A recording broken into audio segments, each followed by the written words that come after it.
एक उपासक ने प्रश्न किया कि हम कभी ये जपते हैं, कभी ये जपते हैं, कभी इनकी सेवा करते, कभी इनकी सेवा करते, बड़ा मन चंचल और दुविधा में फंसा रहता है, क्या करूं? तो यहां पहला भक्ति का लक्षण है श्री गुरु चरणों का आश्रय लेना। श्री गुरु चरण पादाश्रया। जब हम गुरुदेव के चरणों का आश्रय ले लेते हैं तो ये प्रश्न ही नहीं बनता जो वो प्रश्न कर रहे थे।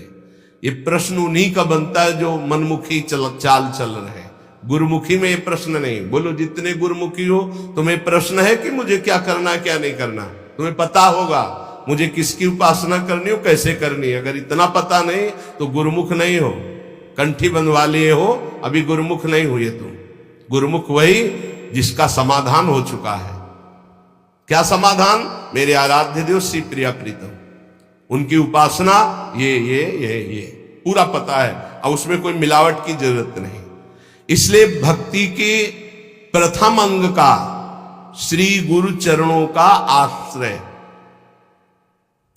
यहां से प्रारंभ ही होती है। असली भक्ति का स्वरूप यहीं से प्रारंभ होता है, गुरु चरण आश्रित।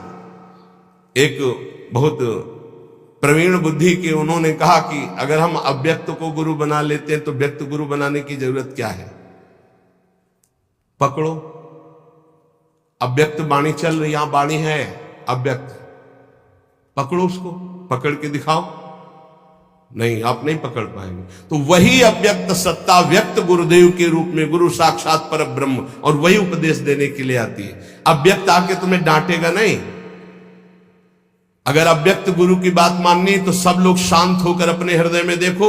जब तुम गलत करना चाहते हो, अव्यक्त गुरुदेव तुम्हें उपदेश देते, मानते हो तुम उनकी बात? देखो ना, अंदर आता गलत है नहीं करना, मानते हो बात? और व्यक्त गुरुदेव धज्जियां उड़ा देंगे तुम्हारी। अगर जरा भी तुम आश्रय छोड़ के भाग गए तो बात अलग है। जरा भी आश्रय लिए तो तुम्हें सुधरना पड़ेगा। आज नहीं तो कल, कल नहीं तो परसों तुम्हें भगवत प्राप्ति होगी, पक्का होगी, क्योंकि गुरु की नजर पड़ चुकी। अब तुम्हें विकार परास्त नहीं कर सकते। श्री गुरु चरणों का आश्रय लेना पहला। दूसरा, श्री गुरु चरणारविंद के आश्रित होकर उनसे मंत्र दीक्षा लेकर इष्ट से संबंध का परिचय जानना। गुरुदेव से मंत्र दीक्षा लेकर इष्ट से संबंध का परिचय जानना। आपको पता है आपका क्या संबंध है? पता होगा आपका अपने इष्ट से क्या संबंध है? पता है? भाव संबंध को गुरुदेव जो प्रदान करते हैं वो तो पता ही होगा कि आपका आपके इष्ट से क्या संबंध है। नहीं है? हाँ, यह अंदर का विषय है। अपने इष्ट से क्या संबंध है ये आपको पता होना चाहिए। गुरु मंत्र दीक्षा और इष्ट संबंध भक्ति के 64 अंगों में दूसरा। पहला है, सबसे पहला गुरु आश्रय। एक आए थे बहुत ज्ञानी जी, बहुत बड़े ज्ञानी जी। वो मुझे मोह क्यों है? भ्रम हो गया है। ये भ्रम क्यों है? क्योंकि अज्ञान है। यह ज्ञान क्यों है? क्योंकि आप स्वीकार किए। ये आप कौन है? ब्रह्म है। ये ब्रह्म कैसे है? वह किसके चेला हो? गुरु बनाया किसी को? बोले बनाने की चेष्टा की थी, किसी का नाम लिया, बोले बनाया तो किसी को नहीं, तो उनका कुछ नहीं हो। तो वह क्यों है? माथे में तिलक लगाया कोई प्रश्नवाचक चिन्ह का नहीं, देख के ही पता चल जाएगा कि संप्रदाय के हो। ले चल, क्यों संप्रदाय के हो? नहीं, आप किस संप्रदाय के? बोले क्यों, किसके चेला हो? बोले क्यों के। तो ऐसे एक प्रश्नवाचक चिन्ह नहीं होता। तिलक लगाया कोई प्रश्नवाचक चिन्ह का, दूर से पता, दूर से डर जाएगा लोग, कौन संप्रदाय, बोले क्यों वाला है। बच्चों, इसका समाधान नहीं है। क्यों क्यों क्यों, इसका उत्तर क्या है? आप बोलो इसका उत्तर क्या है? तो गुरु पादाश्रया पहला, और दूसरा है गुरु से मंत्र की दीक्षा और इष्ट संबंध। हर उपासक को पता होना चाहिए हमारा इष्ट से क्या संबंध है। तीसरा, विश्वास पूर्वक गुरु चरणों के आश्रित होकर उनकी सेवा करना, गुरु चरणों की सेवा करना। आज्ञा समन सुसाहिब सेवा, गुरु की आज्ञा पे चलना। गुरु सेवा तज करें जबान, यह है अधर्म, यह है सब हानि कान नरस कर बेरा है। देखो एक बात तो इतना समझ ही लो कि तुम मानो चाहे ना मानो, गुरु जी जो है वो भगवान ही है, दूसरा नहीं है। जितने भी गुरुदेव है सब भगवान है। और जब आप गुरुदेव से कोई भी कपट या छुपाव करोगे तो गुरुदेव के पास एक दृष्टि होती है।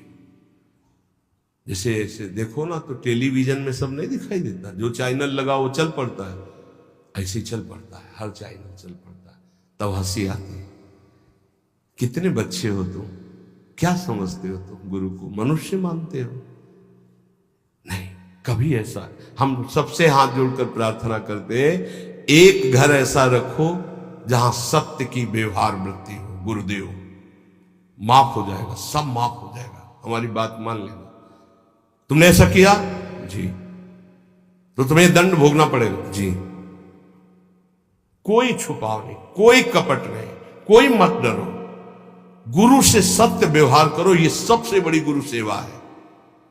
नहीं, गुरु ते कपट मित्र ते चोरी, या हो निर्धन या हो कोढ़ी। ये हम संतों की भाषा कह रहे हैं। कुष्ठ रोग से ग्रसित हो जाता है आगे चलकर जो गुरु से छल कपट करता है। ध्यान रखना, निर्धनता, भजनहीनता, ये सब उसके जीवन में आ जाएगी। ये सब 2 मिनट का काम, माया का 2 मिनट का काम है ये। फूलो मत, भूलो मत, सावधान। जिन्होंने मंत्र दिया है, जिन्होंने अपना जीवन दे दिया है, उनके तुम लाड़िले हो, तुम्हारा अमंगल करेंगे।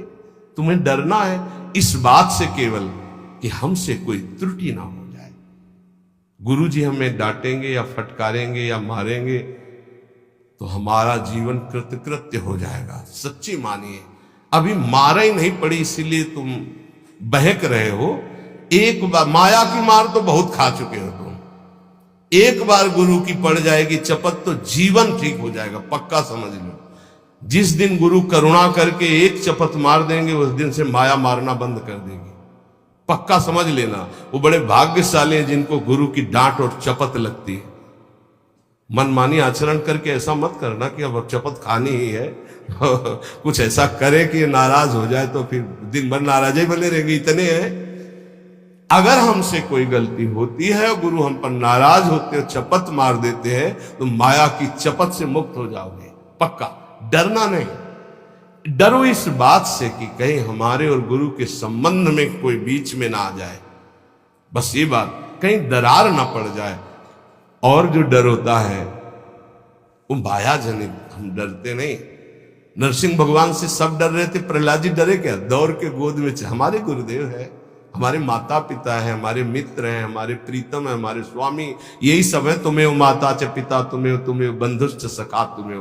तो गुरुदेव के प्रति निष्कपट निश्चल भाव रखना, इससे बड़ी कोई सेवा नहीं है। विश्वास पूर्वक गुरुदेव के चरणों की सेवा करना 64 भक्ति अंगों में।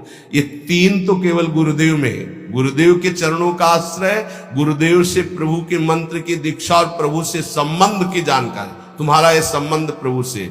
विश्वास पूर्वक गुरु चरणों की सेवा तीसरा। चौथा, जिस मार्ग में बड़े बड़े महापुरुष चले आए हैं उसी मार्ग का अवलंबन लेना। कोई नया स्थापित मार्ग नहीं, आचार्य परंपरा से होना चाहिए। लाखों इस परंपरा में सिद्ध रसिक हो गए हैं, लाखों, एक दो नहीं, लाखों, जो भगवत प्रेम में मत वाले। ये जो हमारी वैष्णव परंपरा है वो 4 संप्रदाय है। इसके अलावा ये निकुंज की जो उपासना है ये अलग है।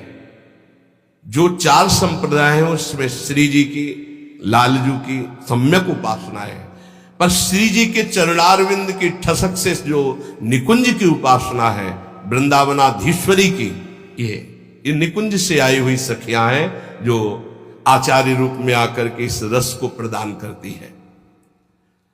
बड़े बड़े महाभागवतों द्वारा परिग्रहित मार्ग का ही अवलंबन करना। ऐसी जगह कभी ना जुड़े जहां आचार्य परंपरा ना हो। ध्यान रखो, परंपरा देखनी चाहिए, आचार्य परंपरा देखनी चाहिए।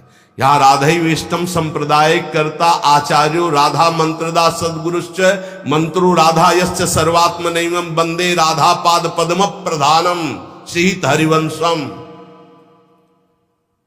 पांचवा, गुरुदेव से भागवत संबंध में पूर्ण जानकारी होनी चाहिए। भागवत धर्म हमारा क्या है, जिस धर्म में हम दीक्षित हुए, हमारा कर्तव्य क्या है, हमारा लक्ष्य क्या है, हमारी दिनचर्या क्या होनी चाहिए। छठवां,